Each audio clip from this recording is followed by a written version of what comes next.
i7 ગુજરાતનો અવાજ। નમસ્કાર દર્શક મિત્રો, i7 ન્યૂઝ ગુજરાતીની સાથે હું છું આપની સાથે પાયલ બામભણિયા। તો જોઈએ આજના મહત્વના સમાચાર। માનનીય રાષ્ટ્રપતિ શ્રી દ્રૌપદી મુર્મુને રાજકોટ એરપોર્ટ ખાતે આવકારતા મંત્રી શ્રી, સાંસદો અને મહાનુભાવો।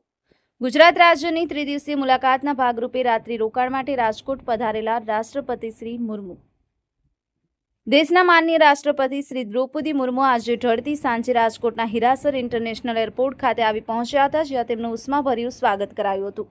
માનનીય રાષ્ટ્રપતિ શ્રી દ્રૌપદી મુર્મુને રાજકોટ એરપોર્ટ ખાતે પ્રવાસન મંત્રી શ્રી મોડુભાઈ બેરા, મેયર શ્રી નયનાબેન પેઠડિયા, સંસદ સભ્યો સર્વશ્રી રામભાઈ મોકરિયા અને શ્રી કેસરી દેવસિંહજી ઝાલા, શહેર police commissioner Shri Brajesh Kumar, NCC રાજકોટના કમાન્ડન્ટ બ્રિગેડિયર લોગનાથન તથા કલેક્ટર ડોક્ટર ઓમપ્રકાશે પુષ્પગુચ્છ આપી અને આવકાર્યા હતા।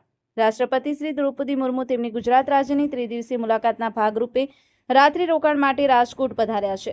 Raju Chauhan, i7 news Gujarati, Upleta.